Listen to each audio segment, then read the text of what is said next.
Welcome to the Wayland Library's 10th annual Great Presenters Series. Tonight we have Wayland resident Ray Harlan to share with us his passion for these ultralight, indoor, rubber-powered, free-flight model airplanes. Ray has an aeronautical engineering background and is now semi-retired. He's been flying and competing with these models for over 60 years, has won more than his share of contests, and holds a handful of national records. So thank you so much for being here tonight, Ray, and bringing all this to show us. Please join me in welcoming him to the lab.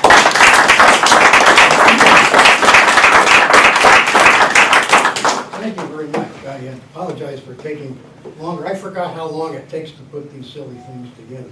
At any rate, I thought I would just start off by demonstrating one of these things, and so you get a feel for what happens with them, and then we can start to talk about them.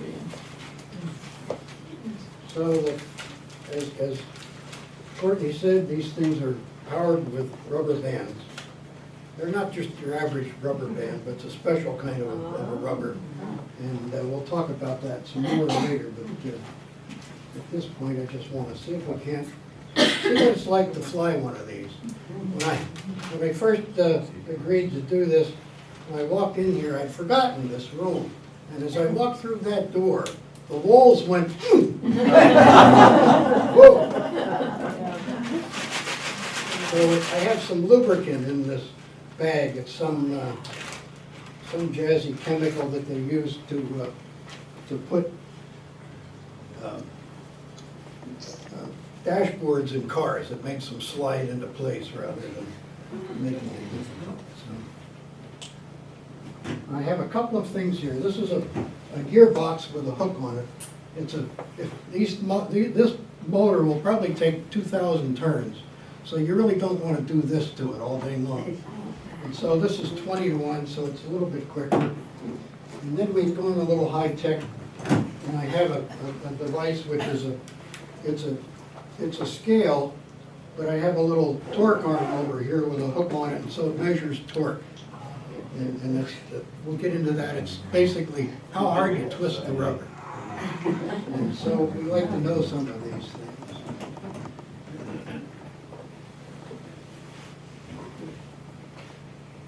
I can adjust this thing for different models, so I need to figure out how far apart to put them.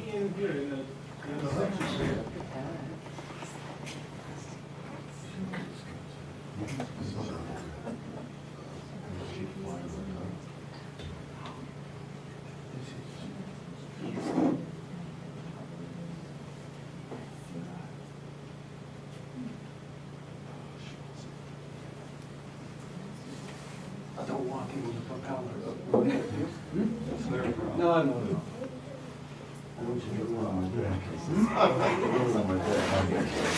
right, what the heck?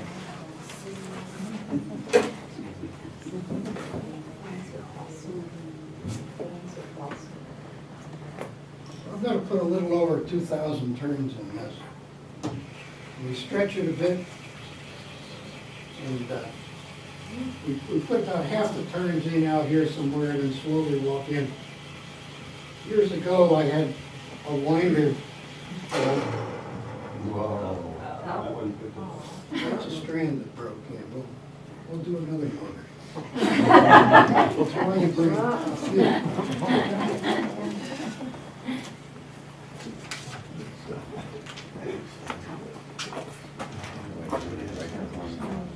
So a few years ago, or some good number of years ago, I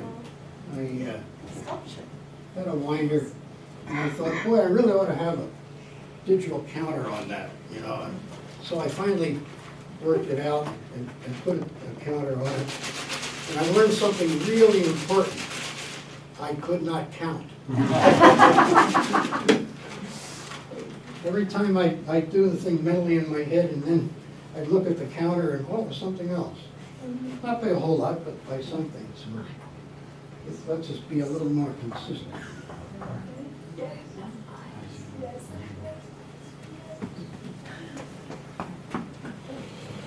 One, two. That's all right, I don't mind. I'm not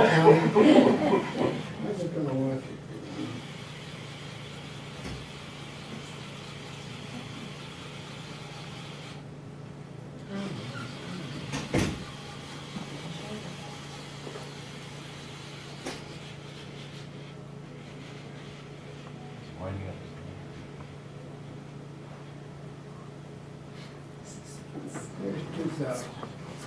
And then I'm going to unlink it. Because 2,000 would take it to the top of a blue thing here.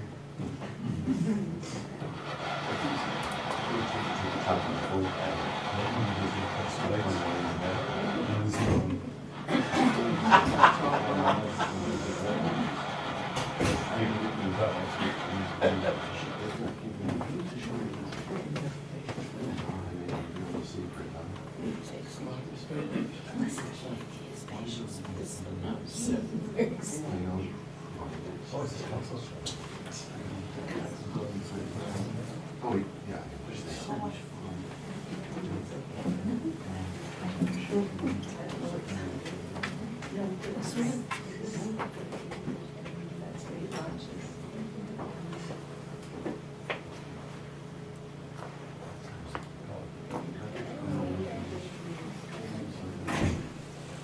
Well, let's see what happens here. But it probably won't hurt you.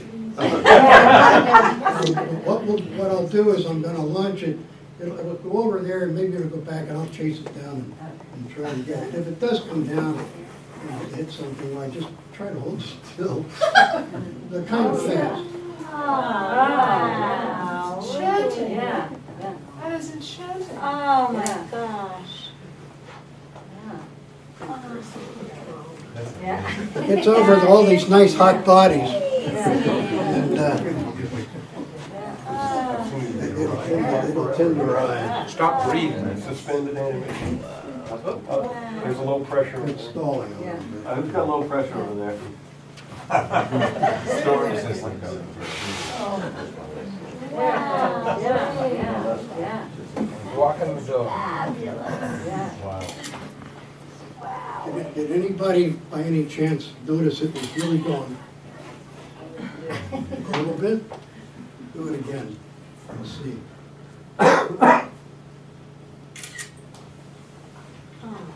See the Yeah. wings kicked a little Yeah, bit? yeah, It's yeah, not yeah. just the people.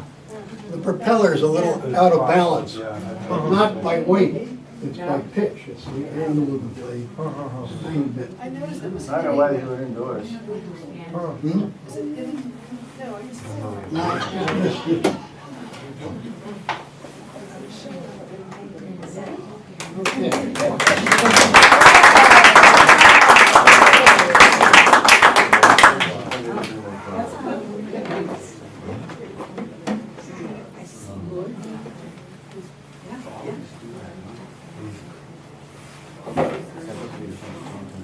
Yes. Now, this model weighs the same as a dollar bill. The motor's $1.50. So 2.5 grams all up weight. And this is an old style international class model that they stopped making 6 or 8 years ago. And it's a 65 centimeter wingspan, that's the requirement. One thing it did have is it had a required weight of 1 gram. So we could build them lighter, but back in 1970, there were only 2 people who were likely to win at a world championships. And it was one guy in the US and one guy in the Czech Republic. So the rules were changed to put some weight on it. Now, the old models were actually a 0.5 gram. But it wasn't quite the same as it had the same wingspan, but had long, skinnier wings. And so when they got those rules, a lot of people were very upset because it took sort of the fun away, we thought. But there was a lot of challenge. And then we started to learn some things that, long skinny wings didn't really do the job as well as short fat ones like this. Whereas you normally think that it's pretty aerodynamically inefficient, and it is. But these things fly in kind of a flight regime, which is so different from things you probably have certainly heard of the gliders that have real long skinny wings, and they glide and they try to find thermals, but they're extremely efficient. They will fly out 50 units and drop 1. This one flies out 6 units and drops 1. Of course, I have a propeller doing it, but these are still very inefficient. And there's nothing we can do about it. It's just all skin friction on the wings. So this one, or one like it, I built a lot of these. I started building them in '75 and I continued through about '87. And so one like it has the longest flight I've ever done. And that was a 47-minute flight.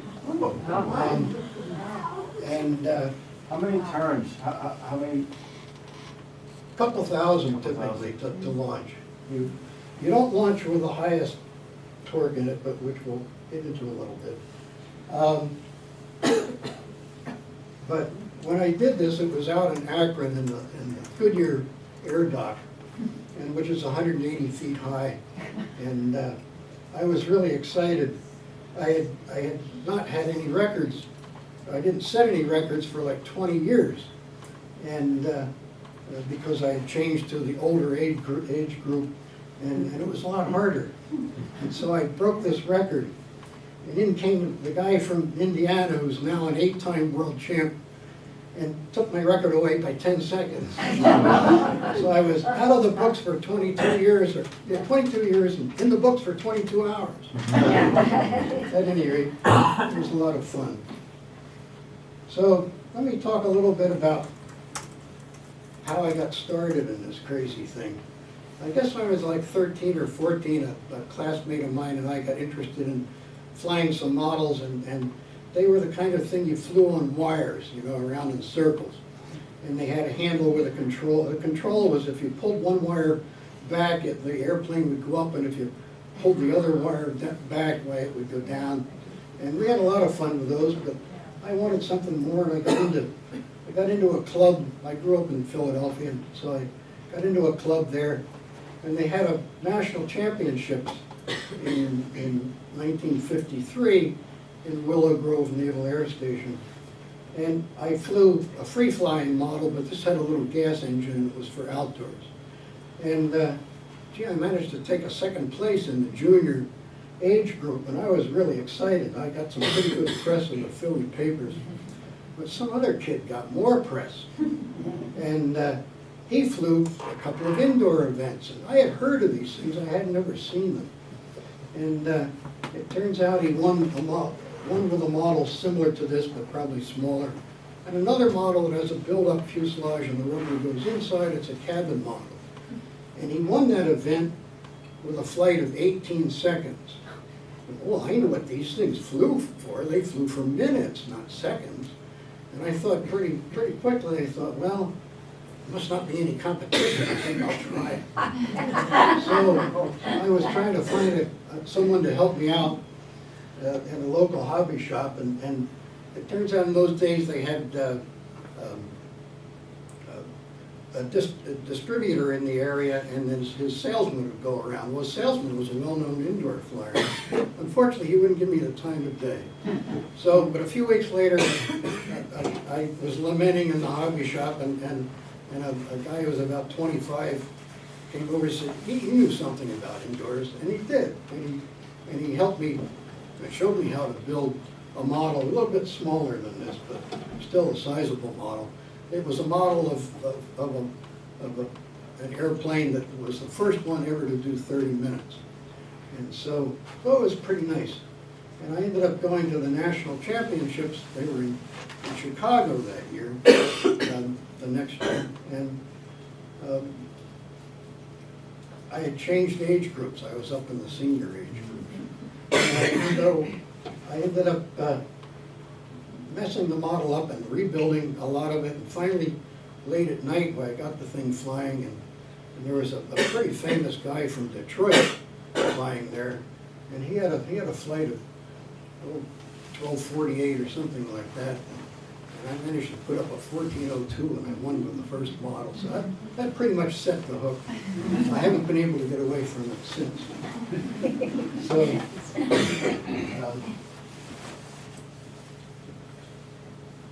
All right, what I want to do is I'm going to go through this, a little bit of this PowerPoint.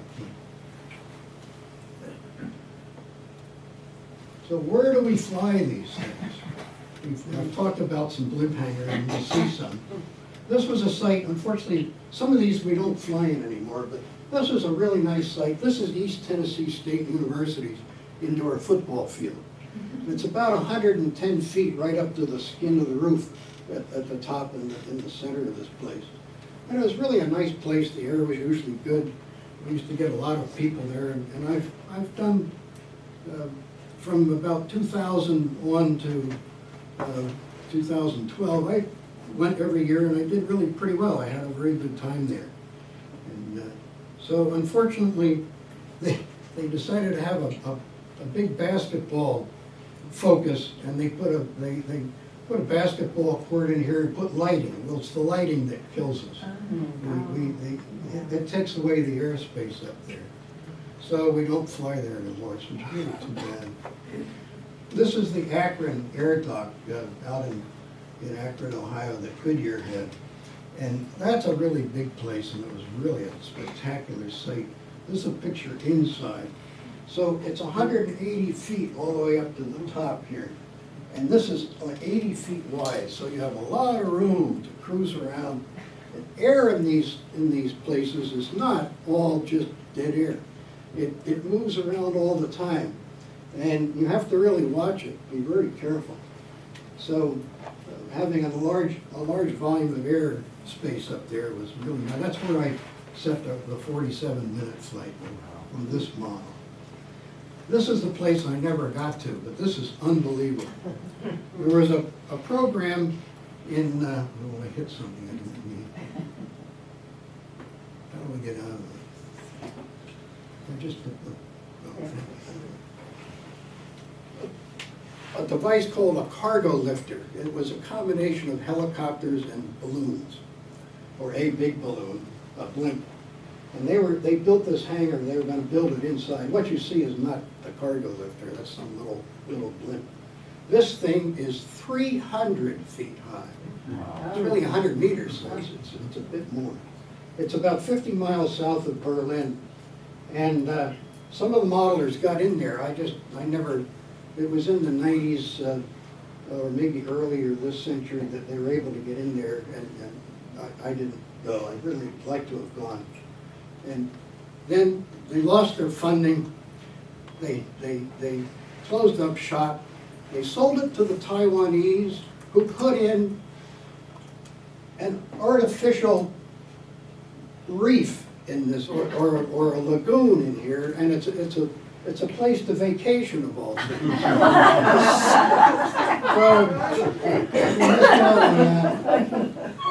This is the University of Idaho's indoor football field out in Moscow, Idaho.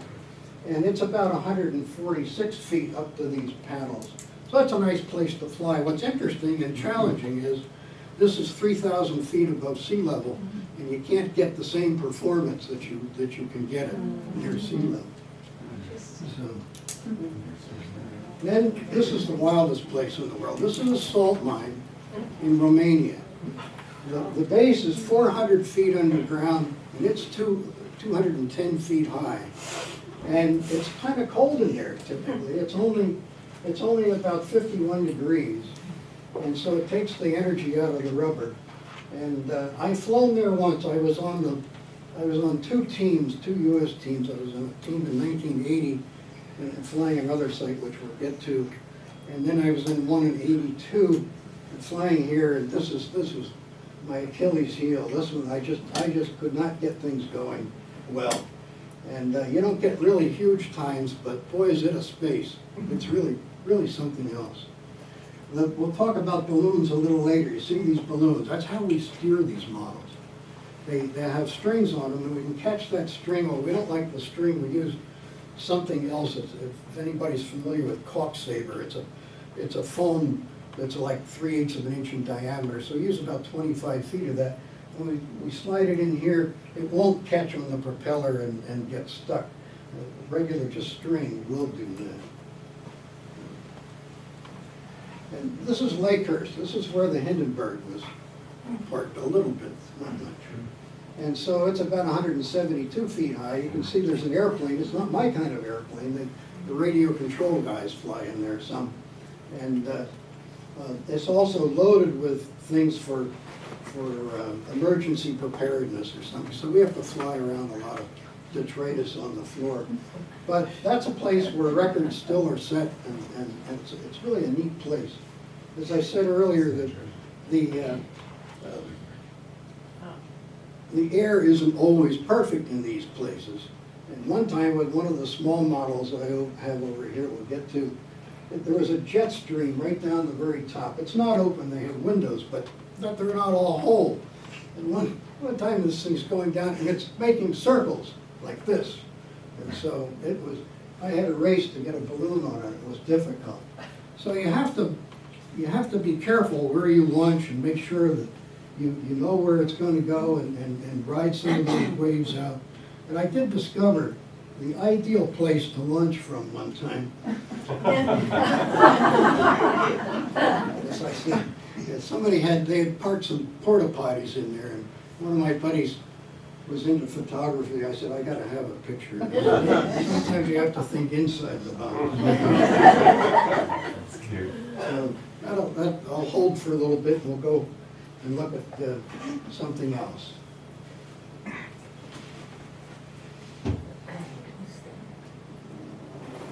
I have a funny little model here that,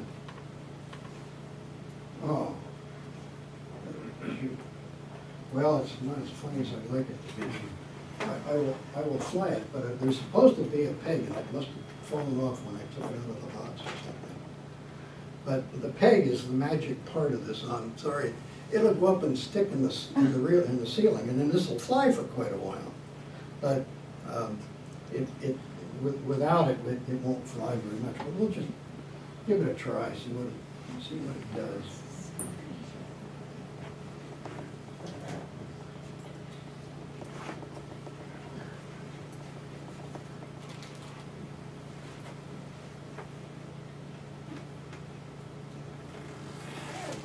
Excuse me, can I ask a question? Sure.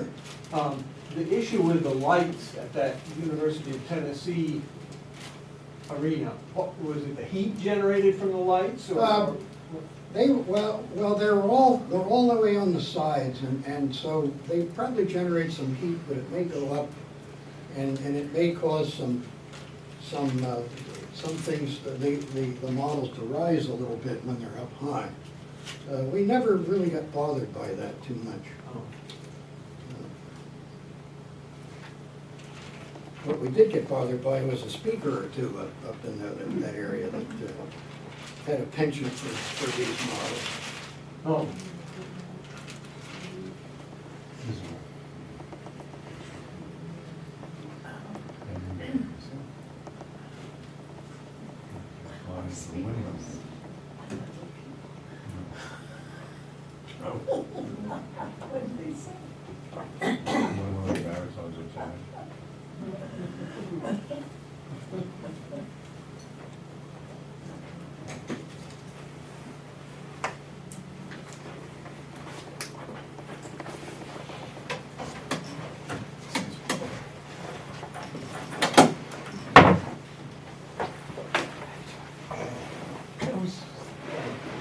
On the rubber band, I have these little overheads, and that lets me transfer it from this device to the model without losing any material. Takes the guesswork, you know.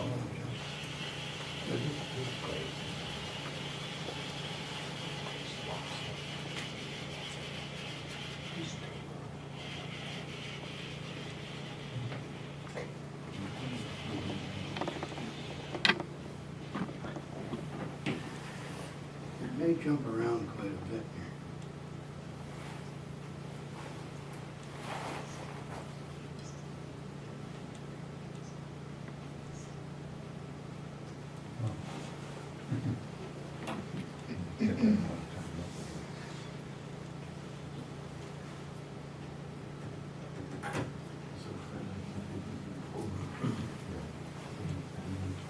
There's a little blower in this thing, isn't there? I hear this hum, and that's a warning sign. This could be tough. So we'll see what it does. Oh, look at that. Oh. So it'll sort of stay around, but it won't stay in one spot too easily. Yeah. So if it had that, If I had the point on it, it would just sit there in one spot for a long time. And I had it on when I was practicing with it. Oh, now what it did is it caught itself. It's smarter than I thought. I'll have to watch it a bit because I don't want it to fall down in these things. So I saw you unwind it a bit. How many, how Well, long I will could have launched it with full torque on this thing. And unfortunately, I did it in my living room, got 5 minutes out of it. So we could have talked about a few things and let it fly. Unfortunately, the impact is lost when you lose the pointer. How much does this one weigh? It's about a gram and a half. It's not, this one I don't really compete with, I just do it for fun. So at some point, it's gonna lose the ability to. watch out, Mom. It's coming for you.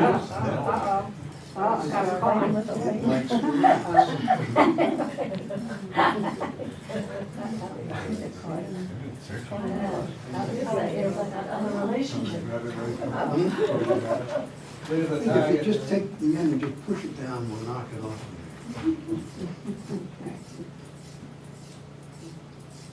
Yeah. Just move it. That's, okay. Excellent. Allison will be Project Freebird. Yeah.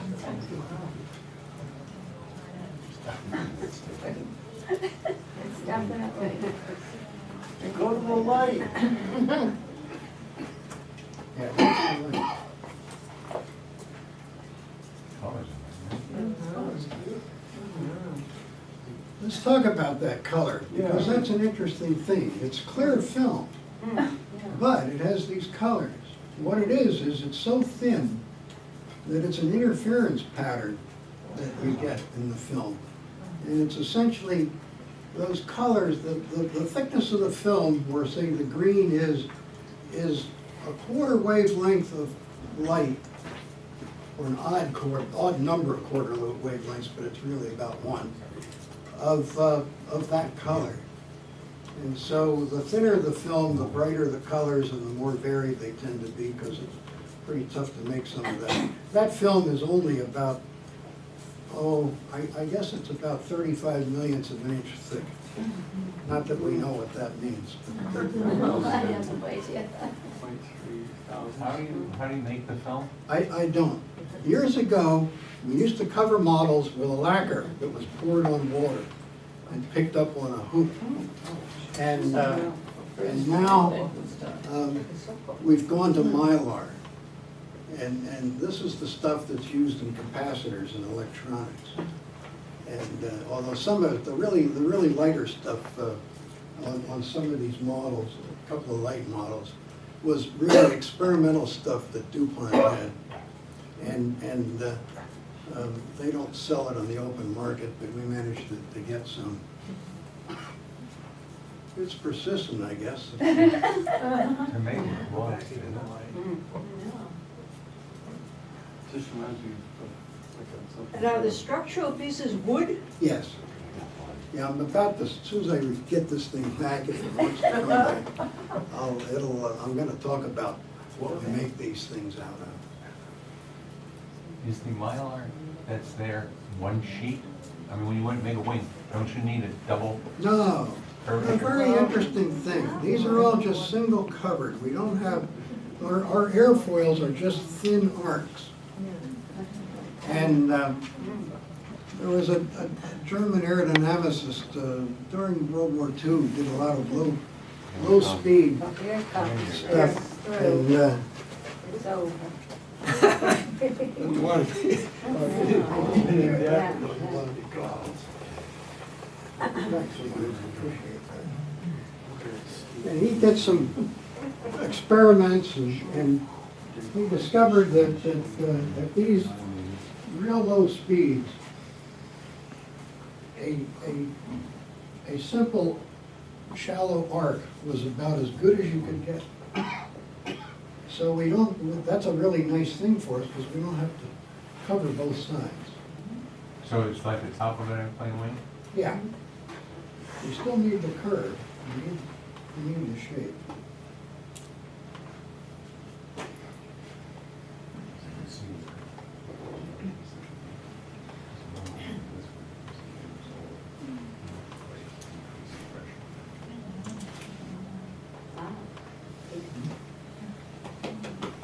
So the first thing that we have in these is the balsa wood.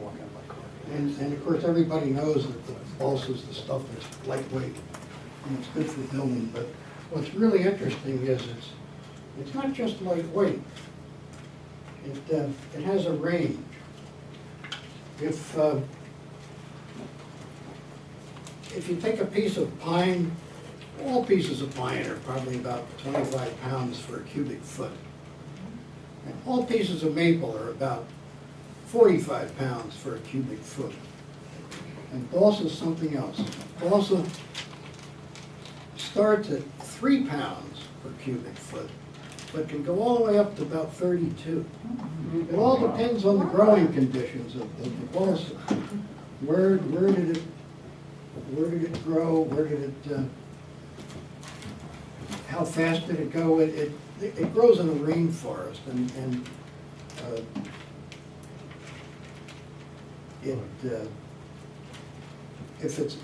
most of the rainforests are on the eastern side of the Andes Mountains in Ecuador. Balsa grows in other places too, around the world, around the equator. But if you have a really long period of lots of rain, balsa grows very fast. The tree can grow a couple of inches in diameter in a year, and maybe even more. And so if it's really wet, the stuff grows fast and you get very light wood.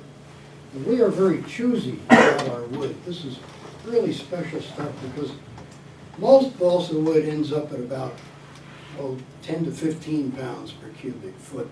That's what the radio control people like to use. That's their kind of stuff. We like to use 4 to 7. That's about it. You know. And not much of it gets that way. And we have some nasty competition. The wind turbine people like to put that in their blades. They use the balsa and end grain across the propellers. And it's very stiff, it's very high strength to weight stuff. This, by the way, these fuselages are not solid pieces of wood, it's a hollow tube. And it's also got some bracing wire on it, that's why these little sticks are sticking up here. And so everything makes it a lot lighter. And I'm going to pass around some balsa so you can see what this is like. The balsa we like for this is cut exactly radially in the tree. Some people will say it's quarter sawn, but sometimes you drift away from it. We want stuff that's absolutely dead radial. And that wood is where I have some in my hand, and I'll pass these around. It doesn't like to be bent into a tube. But we wet it and we horse it and we force it to go into the tube. But then conversely, after we have the tube, it doesn't like to go out of a tube. It likes to stay around and we get a lot of strength. Do you make those tubes yourself? Yes, out of these kinds of pieces of wood. We roll it around and glue the seam with a little bit of model airplane. I'm going to pass these around. These are only about 12 or 13 thousandths of an inch thick. It's a little bit thinner than the motor stick here, but it's not as thin by a long shot as the tail boom part here. It's that the rubber doesn't taste. When you say cut radially, you're slicing it this way and then using? Yeah. So if the tree's like this, I take a slice right out of the middle. When you say this, it's growing this way. Yeah, the tree's growing this way, I'm showing you the Okay. cross section, I just sorry. didn't know, it seemed like you were Yeah, using yeah. linearly and not. And so, the strength of this tube in buckling is about 1,000 times its weight. So it's a pretty good structure, it's a pretty nifty kind of a thing. When you create those tubes, is it a fuselage like this? Are you joining multiple tube sections together, or is it? No, it's all one piece, and you roll it around and glue the seam. The tapered tail, that's a tube all the way to the That's a end? tube all the way to the end, yeah. But just, the original wood then is tapered down, so that. Yeah, the blank, instead of being a straight piece like the pieces I've passed Yeah. around, it's a tapered thing so that it fits right. And, Are you just rolling it, or are you putting it Sounds like around a a veneer. rod or something? well, you put it around a rod. You do? Yeah. What we do is we take some tissue that has wet strength to it, and we put it on the kitchen counter, and it might be about 3 inches wide and a little bit longer than the tube you're gonna make. And you wet it and let it stay on the counter. Then you take a rod, you put it down, you get that tissue up, started rolling on it. And then you put this blank, you've soaked the blank in water for a while, in hot water, and you lay it in there, and you just roll it up. And then you put it in the oven and bake it for 15 minutes at 250. And it comes out, it's all dry, it's all ready to be glued. Spectacular. These materials are so specialized. Are they quite expensive, or are they? They're getting there, but you compare to, if you go to a hobby shop these days and buy a piece of 3-inch wide and 3 foot long piece of 1/8 balsa, I don't know, they're probably a $1.50 or $2. Our wood is a specialized wood, it's only 18, it's cut 18 inches long, about the width of the pieces I moved around, maybe a little bit wider, about 1 1/8 or 1 1/4. But they're however thick we want them by the 1,000th of an inch. And whatever grain we specify. And, I just got some from a guy in England, they were about $7 a sheet, which isn't prohibitive. But I probably still have a sheet or two in a box that I got in the 60s, it says 13 cents on it. It's pretty good.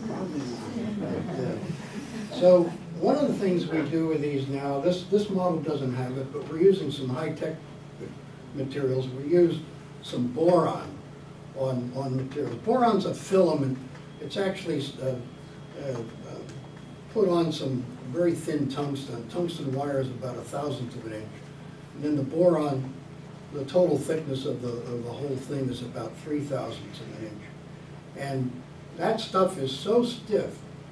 If you had a piece of that, and it's at 3,000ths, that's a little thinner than your hair. If you have it 3/4 of an inch between your fingers and squeezed, it would go into your finger before it would buckle. It's very, very strong stuff. So we use this on the outside of some of these tubes to give it some more strength. And we use it some other places. Well, in this model, I also have bracing wires. The reason we have a funny looking thing up here is that there are wires all over this thing. And they're only about 1/10 the thickness of your hair. And if you can tell it's a wire, because if I take it, it'll pull the wing around.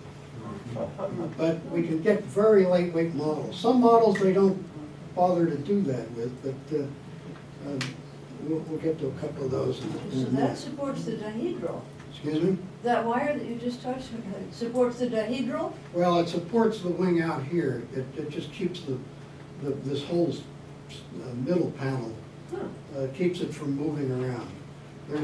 There's wires from here out to each of these Yeah. 4 points, and then wires on the bottom that go down to the wing posts. And it makes it quite strong. The only thing that's not braced are the wing tips. And how do you get the curve in the wing? Oh, I make a form that's like that, and I wet it and I pull it around. And that's balsa. These tips are all tapered. They're a little bit bigger in here, and they're pretty lightweight out here. And so if you do that, and again, you bake it in the oven, and then it forms what you need. We try not to curve them too tight. And you can see the tails are all big, soft, lazy curves. What adhesive do you use? Excuse me? What glue do you use, or adhesive? We use something like Duco, and I thin it out a little bit with acetone. And not too much, but maybe one acetone to 5 glue. And we might put some little plasticizer in it so it doesn't shrink up and warp things. And I will have to say, I use hypodermic needles to apply it. You don't want a big glob of glue on these things. You have to be really stingy with it. You know, I do, when I go and build one of these, I make a whole spreadsheet of, I estimate the weight of everything in it. All these pieces of wood, every piece of wood, everything else. And so it's a guideline, and when I do that, I figure out the volume, and I choose what density of wood I want. And so then I can figure out what it should weigh, and then see if it weighs that. And we have to make some estimate for the glue. And I haven't been all that good at that, but it's good enough. So let's talk a little bit about rubber, because the rubber's fascinating stuff, and it has quite a history. When I first started, the only rubber available was post-war stuff that I think it came from U.S. Rubber Company. It really was not very good stuff, but nobody had any of the pre-war. They had some brown rubber that they had before World War II, and it was really very good stuff. But I wasn't in it very long before Pirelli started to make some rubber. And we got a hold of some of it, and things were better. And the only problem was, with the stuff that we got that was post-war, it came in widths it was about 40 thousandths of an inch. I'll mix measurements here. It's about 1 millimeter thick, but you could get a 64th of an inch on up to 7 or 8, 7/64 by the 64th. So you could tailor the rubber a bit to the model, but not totally. But Pirelli got all this wonderful rubber and sent it to us. It was a 1/4 inch wide. Well, we can't use that. So we had to learn to strip it. And that got interesting to start with. The first rubber strippers were nothing but a little plate of plexiglass with a backstop, and then a sliding piece so you could make a U-shaped gate to slide the rubber through, and a screw to put a single-edge razor blade on and adjust it with shims to whatever thickness you thought was good. And then you put it in there and you got it started and you pulled, and you used a little shim of balsa wood in there, a little wedge to go and close that fourth side. And you put it in a vise, and then you stepped back and you gritted your teeth and you pulled this stuff, and when that end of that rubber came, you really had to, it snapped pretty hard. But over time, we've gotten rotary strippers, and things are pretty good, so we can tailor the rubber to what we want. But the rubber, Pirelli was doing very well for a while, until 1975. In 1975, they had such terrible rubber, they didn't even want to put their name on it. They didn't call it Pirelli, they called it Filati. So this stuff, you would pull it hard. This rubber we're using now, if I really pull it hard and wind it up and then use it and go measure the loop length, it'll have only grown a little bit. There's not much permanent set, maybe 1/2 to 3/4 of an inch in a loop about this long. But the Filati would stretch 50%. So, and you only got half the energy of it. So it was a real problem. So about 1978, I guess the Italian modelers went to Pirelli and said, hey, we got to do something.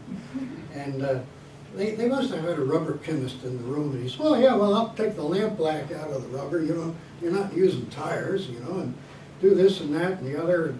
and we'll get it. Well, it was phenomenal. It was the best rubber we'd ever had.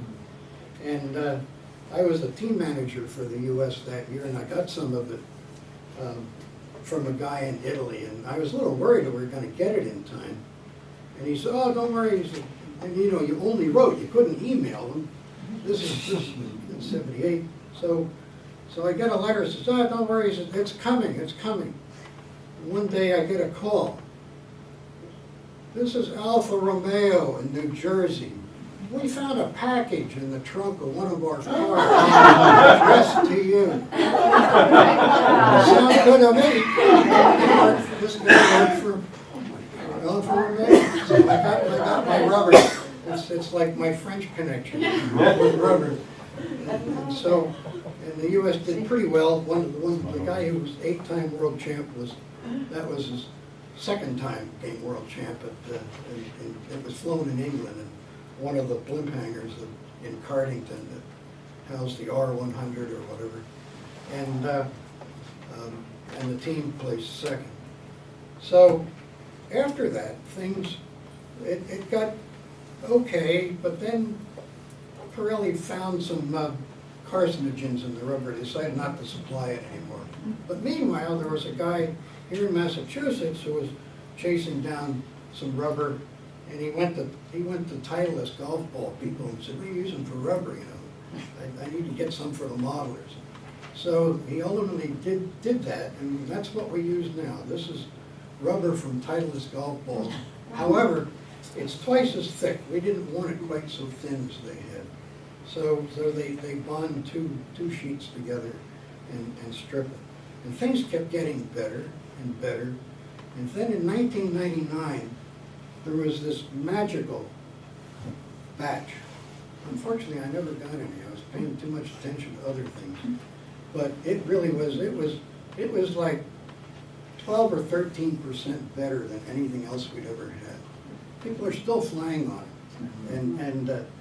And if you want to be on your country's team and compete in the world championships, you better have that stuff, because otherwise you're not going to win.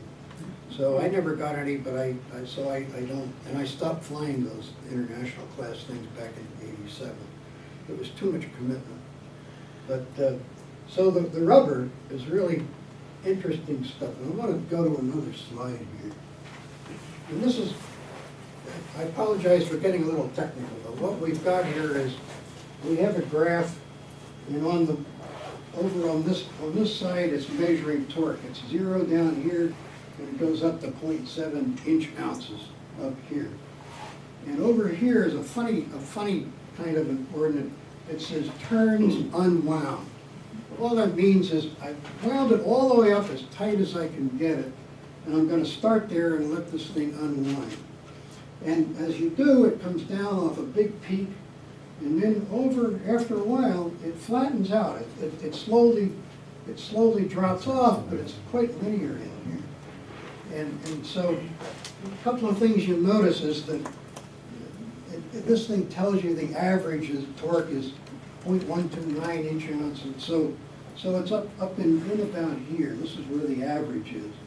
But the peak torque is like 6 times that.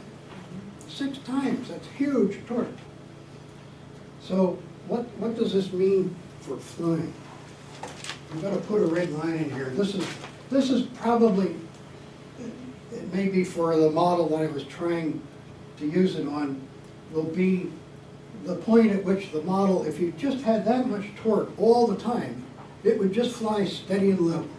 It wouldn't go up and it wouldn't go down. So what this means is anything over here, the torque is really higher, means the model's climbing. It could be really climbing a lot up here, but we almost never launch with that much torque. And then once it gets past that, it's slowly coming down until the thing is practically out of turns and then finally dies. Another thing you'll notice is there's all these little bumps in it.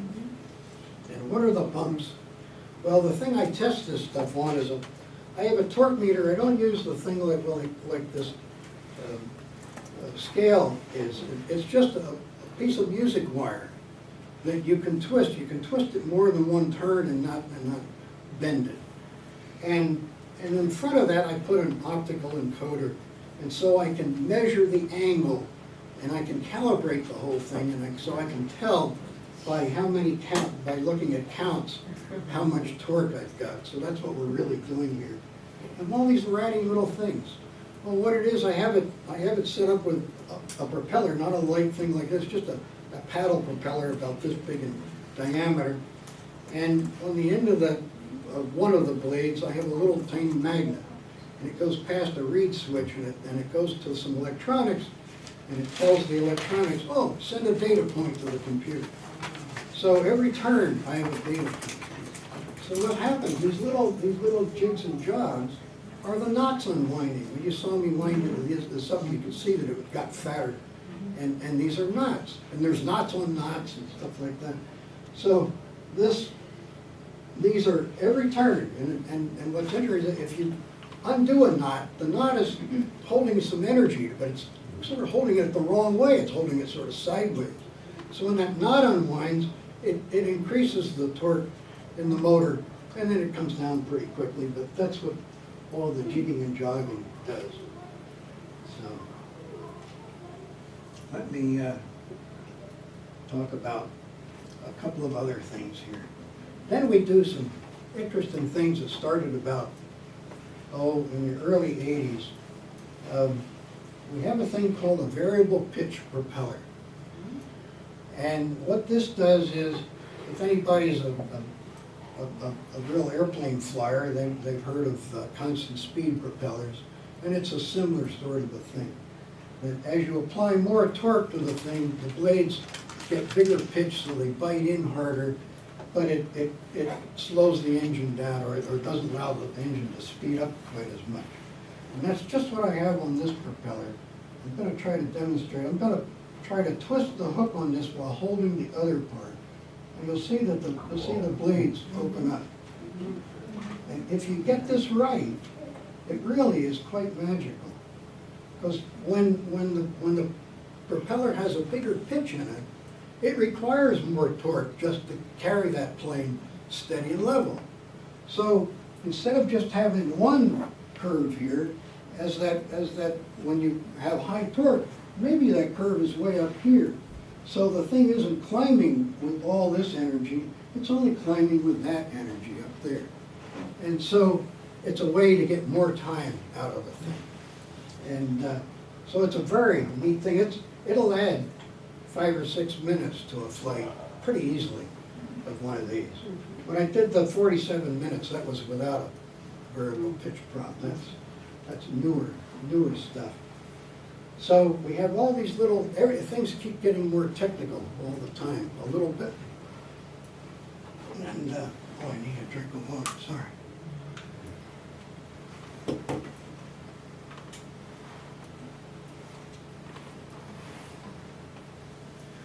So, and the other thing that we do is I told you a little bit about is to steer these things with balloons when they start to get into trouble. And you're not allowed to make the model go up or down, but just to steer it. Of course, there are ways to cheat with that. There's all kinds of ways that people have developed. So you have to really watch it very carefully. I keep dreaming of the day that they'll have thin film solar cells that are so thin they won't add any weight to the tail. And maybe I can shine a pretty strong spotlight on one and have it hooked up to turn the rotor a little, and then there will be no cheating. We haven't gotten there yet. But, I want to go on to a couple of other models, or lots of other models. I have a model here that I did not build, and that's this one. Back in 2015, I got a call from a couple of students at Boston University. They were mechanical engineering students, and they were seniors, and they had to do a senior project. And one of their professors had put on the list of things they could do was to build an F-1D. One of the things that happens is the international classes are all these boring names. You know, it's just for the cognoscenti, you know, I fly F1D. And, well, what's that mean? Well, the F is just for the Federation Aeronautique Internationale. 1 is all the free-flying classes, and D happens to be the one indoor class. So they had found my name on the web, and I said, yeah, we could do that. We could get you to build one. And so they spent quite a long time building this. They probably put 25 hours. That was the first group. And we flew it. We were going to fly it in Boston University in one of the basketball courts there, but oh, they had the blowers on it. Blowers are anathema to us. So finally, we tried a classroom, and that was just as bad. So I said, I think I could maybe get a gym. So I got the town hall gym, and we went there, and they put up a few flights, and they got it trimmed out, and they got about 8.5 minutes or so out of it. And then early this year, I got another call, and the same thing, they wanted to do this. And I kept thinking, I really would like to get these guys to build a variable pitch propeller, but unfortunately, they had a team of 3, which was really nice. But unfortunately, one kid broke his legs on skateboarding during spring break, and that reduced the team to 2. But they got it going, and they did a nice job. And this just shows you the difference between the current kind of model that this thing was the predecessor of. So it's only 55 centimeters instead of 65. And it's done so that and it all comes apart. This tail boom comes off. And you can pack it in a box that's small enough to fit in the overhead of an airplane. So it's a nice criterion to have. And so they got it together. They didn't get the VP prop, but we did go back to the gym in the town hall and town building. And they started to get some flights, and oh, it looked pretty promising. This one flight started up, I said, oh, that looks pretty good. And they managed to do a 10.5-minute flight, which was not bad at all. This weighs a lot more. This was 1 gram, so a dollar bill, but this is 1.4 grams. And this one has a restriction of rubber. You can't have more than 0.4 gram rubber. So now instead of my $1.50 that I used on this, 50% more rubber, this is only, less than a third of the rubber weight that I would comparably be allowed. And these things still will do not quite 30 minutes, but they'll do up in the high 20s. So pretty nice. They did a very nice job of building it. I think they were really worried. And if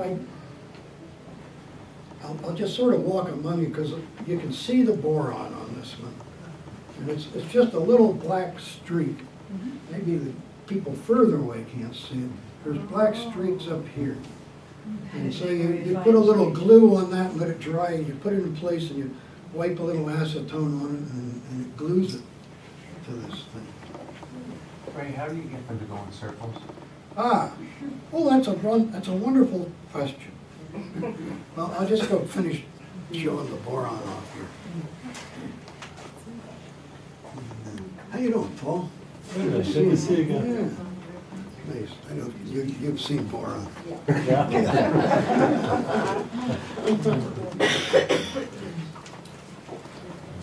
I'll show you, John. See the little black line? So it's just, that's I think it's 4 thousandths boron.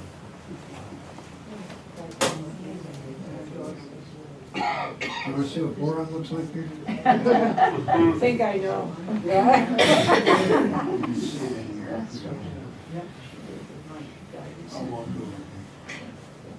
So the question was, what do you do to make them turn? And so you can see the motor there. So the reason I said it's a good question is because it's not just one thing. We do 5 things, some of which are really strange. But it's one of these things where a little this and a little that will get the thing going just exactly where you want it. if you look at this wing, it's cockeyed. The left side is bigger than the right side. I was wondering about that. Okay? So what that does is it says, oh, the center of drag of that is over here in the middle, but the thrust is over here, so that's a torque. So that's something that's gonna make it go around in circles. We do put a little bit of rudder Yeah. offset here. Yeah. And we also put a little bit, I got this thing out of the bearing, let me try to get it back. We put a little left thrust in it. We had a double bearing to hold it. So you'll see that, you kind of see, let me speed up some, this won't fall in. And you can probably see that this blade is a little closer to the wing than the other. Now, it's a couple of degrees. And then we do something really weird. I didn't put it on quite right, but I'll do that to give you an idea of what we're talking about.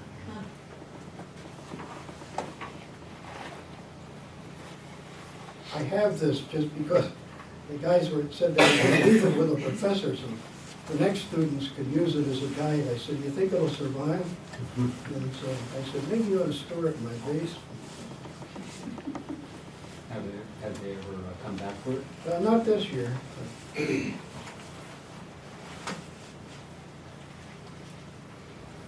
Okay, this is sort of about what we do. We tip the stabilizer up. Now, this is a different thing than a real airplane. In a real airplane, the center of gravity is usually up at about the quarter of the way back on the wing, and that's where the center of lift is. And so there's no balancing that needs to be done with that, but an airfoil will tend to dive. It has a downward pitching moment. So if you just took a wing and tried to fly it, it would just tumble down. So it needs a stabilizer. And the Wright brothers put them out front, and other people put them in the back, but they have to do the same thing. The ones in the back have to push down in order to stabilize it. Well, we do some crazy stuff. We put the center of gravity way back here, or even behind the wing sometimes. I'm not sure where this is, but it doesn't have the rubber on it. Well, it's pretty, it's just a touch ahead, but the rubber would bring it, would bring it a little bit further forward. At any rate, it's way back. So what we need is lifting tails. These tails actually have to lift up. And that sort of has the effect of allowing a bigger, you essentially have a bigger airplane. You got two things that are lifting up. Everybody's working together, the wing and the tail. And so if this is cockeyed a little bit, it's lifting, and that vector is pointed outward a little bit. So that gives another little bit of turn. So a little of this, a little of that, and this thing can go off under various power levels, and it won't do really crazy stuff. It'll go and do really pretty nicely. So it's taken a long time to learn all of those things. All of this stuff got started right after Hindenburg got across the Atlantic, of course. That was. How many people are involved in this, in the competitive activity in the US and worldwide? I would say that the people who are really strongly active in competition the whole world over is probably not much more than 500 people. It's really not very big. That's one of our problems, because it makes it hard to get into places and et cetera. It's just, it's. How many of those 500 are Americans? Oh, I guess we probably have a fifth of it. But it depends what you're talking about. If you talk about the sum of all the kinds of models here, it might be more. The people who fly these tissue scale models that I'll hopefully get to, are a bigger group than those who fly these things, these real esoteric things. It's not that many, but still, it's very strong competition. Let me go through some of these models now, because I'm not going to fly too much more. This one has the best, it's the best misnamed model of all. It's called an Easy B, meaning it's supposed to be easy to build. And B means it was back in the, before some of these models started having just wingspan requirements, the US did it by area. So the A models were anything up to 30 square inches in the wing. B was over 30 and under 100. C was 100, 150, and anything over 150. So this has about 60 square inches and 50-something square inches. But it has long since passed the easy stage. This is the lightest model I've got here tonight. This only weighs 0.4 grams. This weighs the same as what the motor with this model requires. And some people have built them down a bit lighter, down to about 0.3 grams, but I couldn't. This is the one that was up on the top of Lakehurst racing down in a jet stream one time. And it has done pretty well for me. I've managed to win the nationals with it 3 times. And but it's a fairly easy model to fly, but it's kind of a neat kind of a model. For those who don't want such a light thing and can't deal with it, we have other models. It's the same size. This thing just has a wingspan requirement of 18 and a chord of 3 and a few other small requirements. And but they're real performers. This one's an international class model. And of course, it has to start out with F and a 1, but this is down at L instead of D. This is an F1L. Same requirements, 18 by 3, but this one has to weigh 1.2 grams. And it doesn't have any other restrictions on it. So it isn't going to fly, you know, it's 3 times the weight of the little one. It's not going to fly as long. But people who can't build the real light ones can have a lot of fun with these. I compete with this down in Glastonbury, Connecticut, twice a year in the wintertime and spring, flying in a high school gym. That's down near Hartford. And it does fairly well. It's held its own. You can see the colors in this. This is some lighter film, so it's sort of greens and yellows in here. What material are the propeller blades? They're just that balsa wood that I passed around. Oh. And possibly a little bit thicker, maybe not much, but that same grain structure that you need to have on it. And again, when you do things, if you carve a block and you can get this wet and tie it to the block and bake it in the oven, and it comes out with that nice twist that the propeller should have. And that'll stay in there for many years. It doesn't slowly come out. What's the difference between a balsa propeller and a mylar propeller? Oh, well, weight for one thing. Does it give you longer flying time? We don't need to have a build-up propeller here, and these are a lot easier to make. But the mylar propellers are difficult to make, and but they're very light. That propeller might be, I don't remember the numbers, that might be just as heavy as this.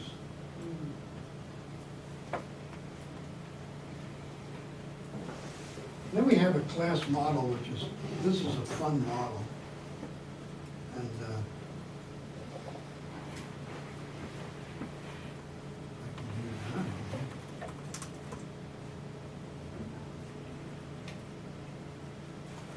this is a fun model because,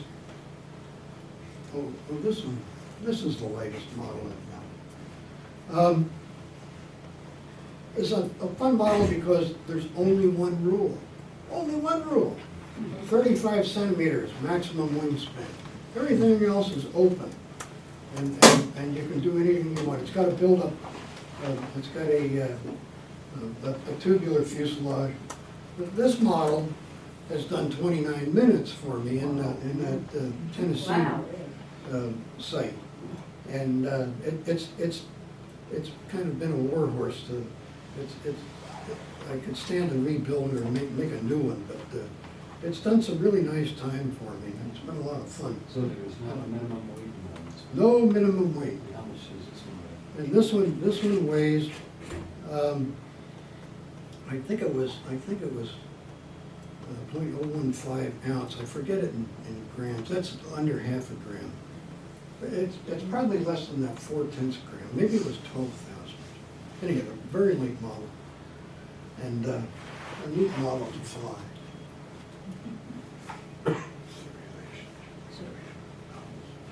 I'm gonna just lay this thing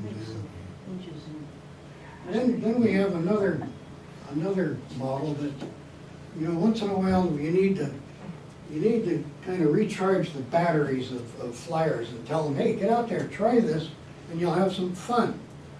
And so a guy, one of my good buddies from the West Coast, came up with the idea of, we need a penny plane, one that weighs the same as a penny.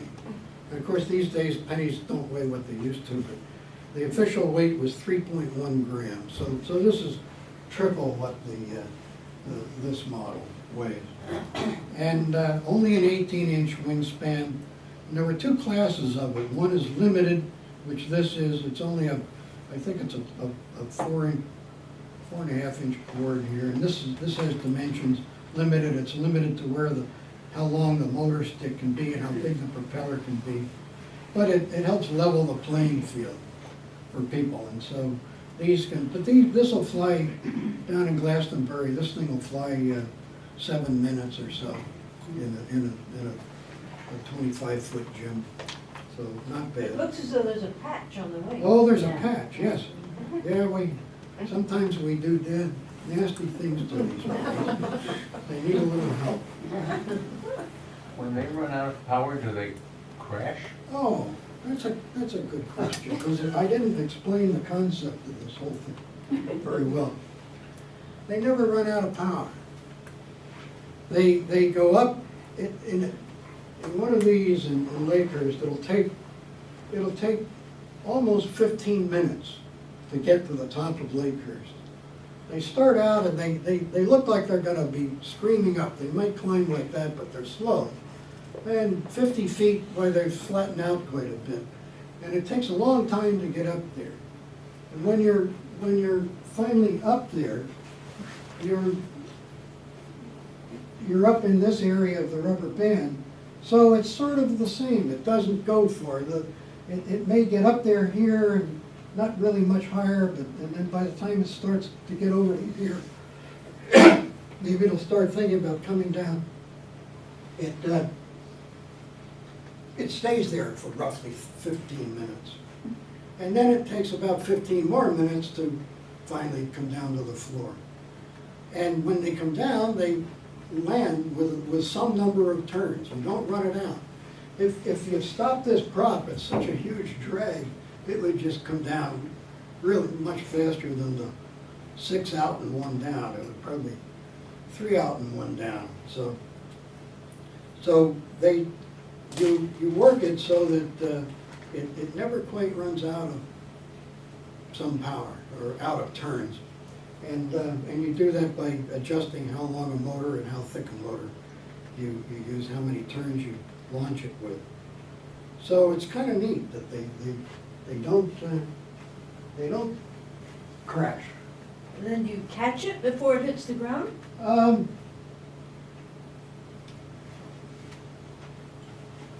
Yes. Or, well, if you were looking for the big times, you let it hit the ground. What'll hit first is the propeller tip. Yeah. And it's sort of like somebody stubbing his toe. It sort of lurches a little bit and then falls down, but they're very flexible and they generally don't break. It gives me, I shouldn't toot my horn, but this is sort of fun. The guy who first did 30 minutes is a guy from New Jersey. He did that in 1949. He was also the first guy to do 40 minutes anywhere in the world. And with one of these, he was almost the first one to do 45. But the model was going to land in a puddle in Akron. And he didn't want to get it wet, and he grabbed it. And he set a record, but it was 44.59, not 45. I was fortunate enough to be the one to do the 45. That was that 47-minute flight. Anyway, so, yeah, you do have times you wanna grab it. I'm gonna talk about a little different airplane for a minute. This is an electric airplane. This one is not a rubber band powered.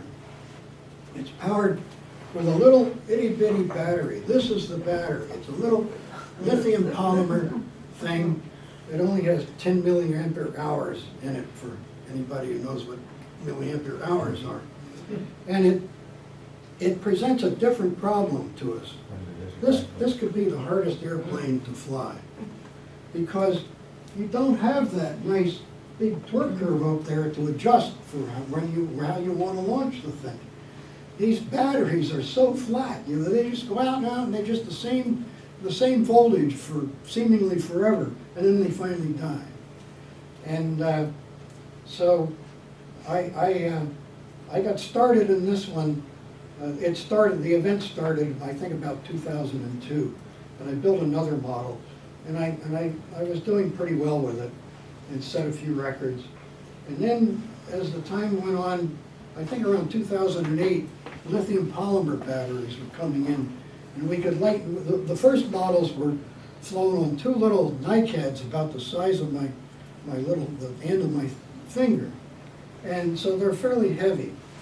And so I thought, well, these lithium polymers, we knew people had some 10 milliampere hour batteries and some 20s.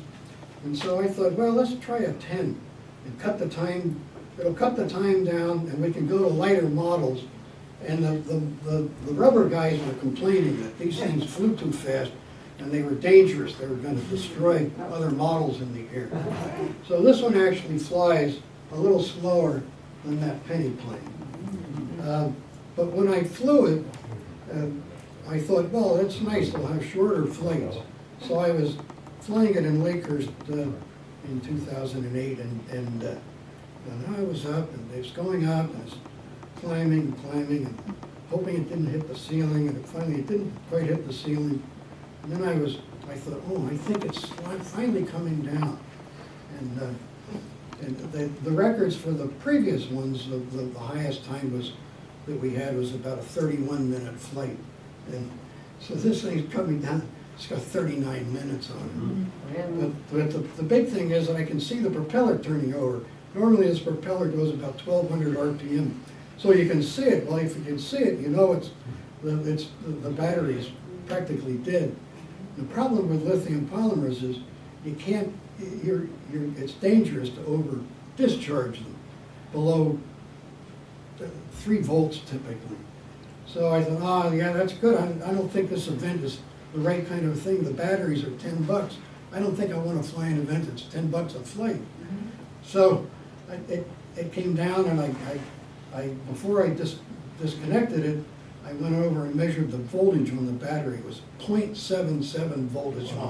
I've destroyed the battery. So I took it out and I said, well, I'll just try to put it on the charger, see what happens. Well, an hour later, the thing was back up to charge, and it was fine. It has to do with, which we don't really know much about, is how fast you take the energy out of it. If you don't take it out very fast, it can survive. So I still fly with that battery. So it's an interesting kind of an airplane. But and the way you adjust it, because you can't really just take some of the voltage away. But what you do is you change the pitch of the propeller.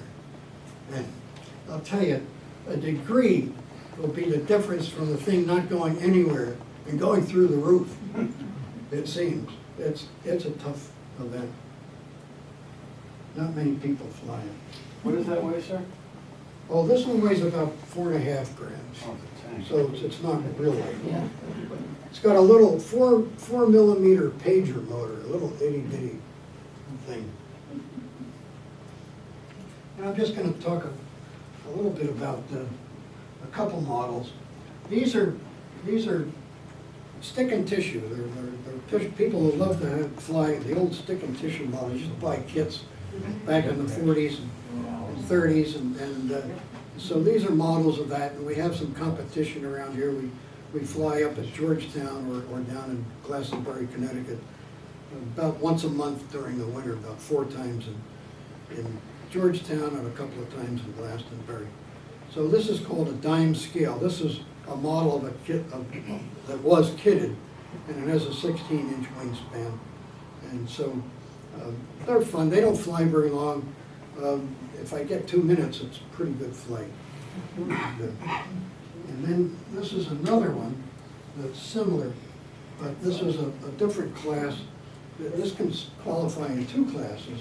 It can qualify in this thing called peanut scale, which is a 13-inch wingspan, or it can qualify in Pioneer. This is a 1911 Voisin hydroplane. And the reason I built it is because you get loads of extra points for all these complicated things. You get extra points for having 2 wings. You get extra points for having a canard that is the tail first.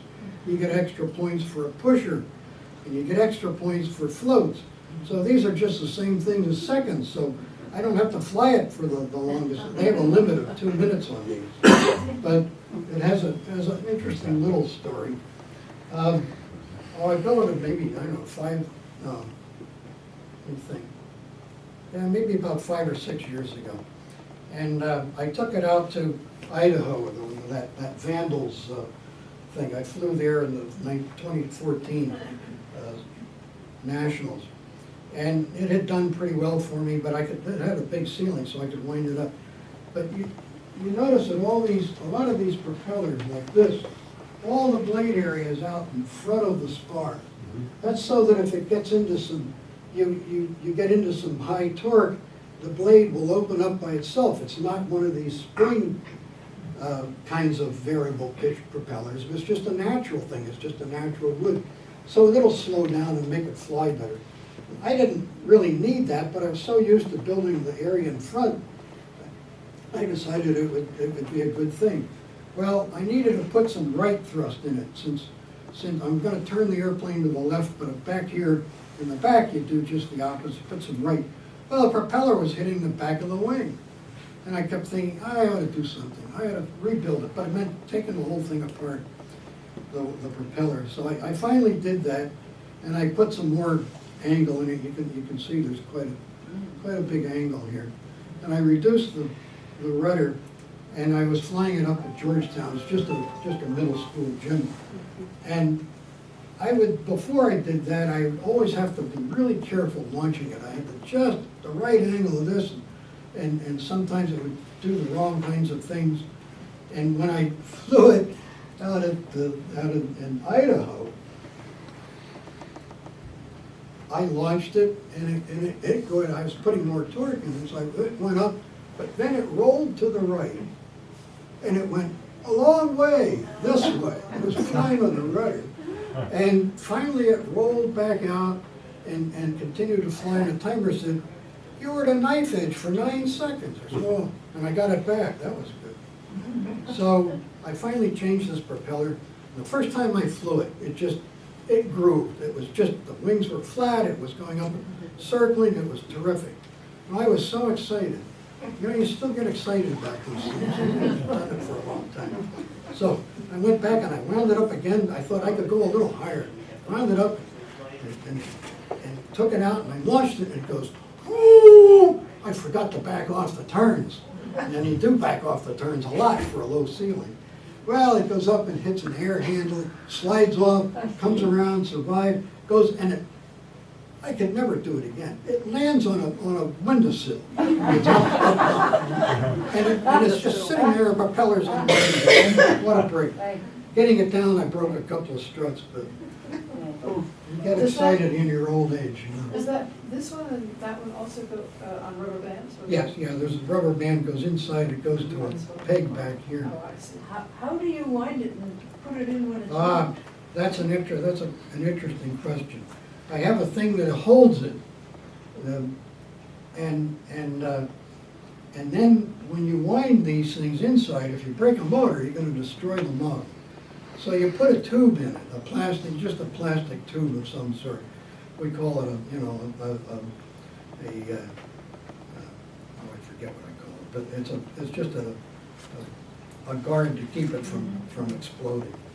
And then you have the winder with you put a long wire with hooks on either end. And so you can then slide that, once you've got it wound up, you can slide that tube out and put the propeller on. And, but that's why I really like the stick models. They're much easier to deal with. Really a lot of fun. So I've showed you a lot of models. I'm going to show you one more. And I didn't want to show you before. Because if you think you've seen weird stuff, where do you see this? Yes.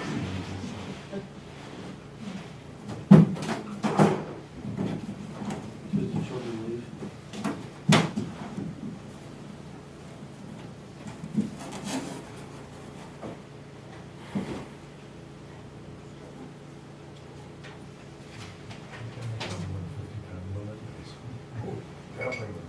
Oh, it isn't very Wow. Let's see what I can do. Wow, really. Now this has no propeller. Wow. This is called an ornithopter. It flies with a rubber band by flapping its wings. So the rubber will turn this crankshaft and will flap the wings. And the wings are stiff on the front and nothing in the back. So the wing is going up like this and down, and it gives thrust as well as Kind of like a lift. dragonfly. Yeah, very, That very flies. much like it. Sweet. To your left, that flies this way. Yeah, it flies in circles. Yeah, it flies, this is the front, this is a canard blade. Amazing. So what I'm gonna do is I'm gonna try to fly it for you. Cool.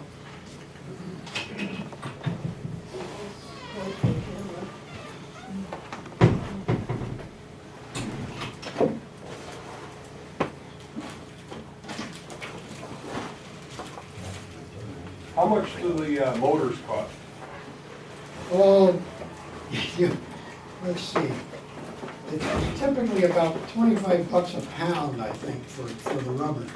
But you get an awful lot of motors out of that.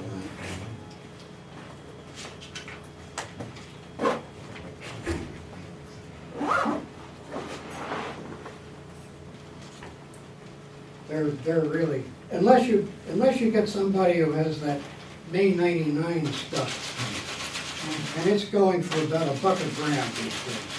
Wow. So,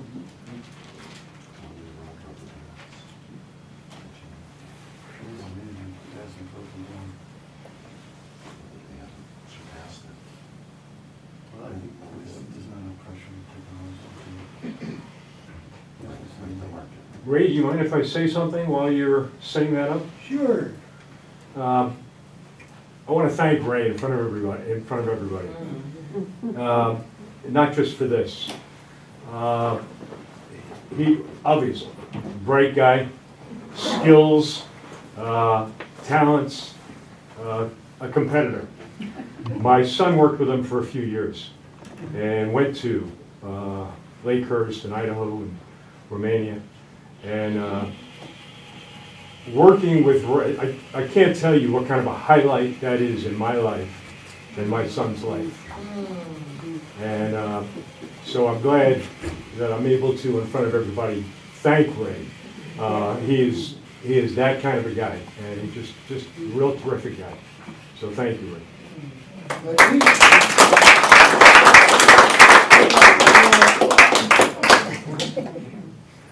But Ethan placed second in the World Championships in the junior age classification.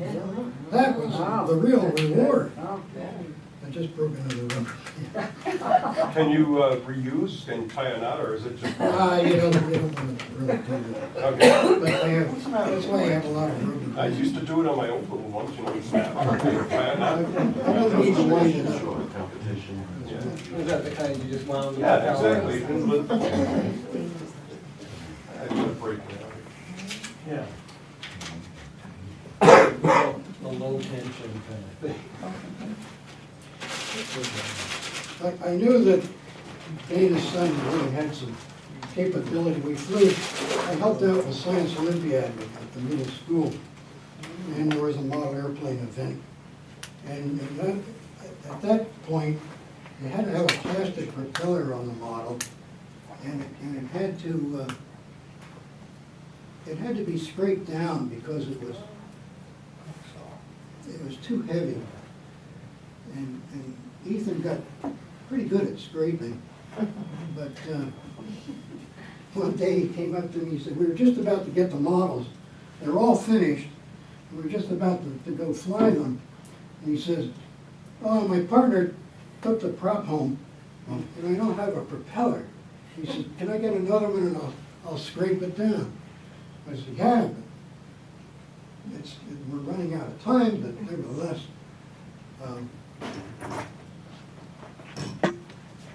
Well, we can try it, so I gave it to him, and about an hour later he comes back and he says, oh, I think it's done. You can hold these up to the light, and we watched how the light went through them, and it was just perfect. The thing was a little darker near the hub, and it was all nicely graded along the blade. And both, I said, well, I guess the only thing we have left to see is it balances. That prop you needed to balance by weight a bit. It was right, just perfect. I don't know how he did it, but I knew he had some real talent.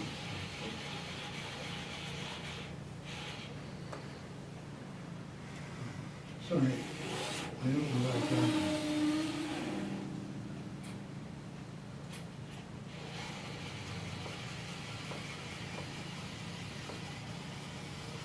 So how many flights would a motor be good for usually? Usually 5 or 6, and then it gets a little worn out.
I don't know quite what this is going to do.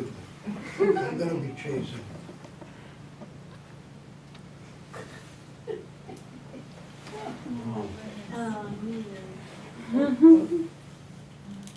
Perfect. Good catch. Yeah.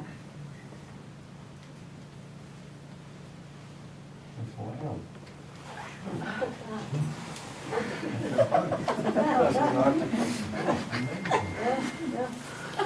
Is this the one he says flies like a dinosaur? This model has done No. just shy of 20 minutes. 20 minutes? In lectures. Yeah. Yeah, well, yeah. Look at that, yeah.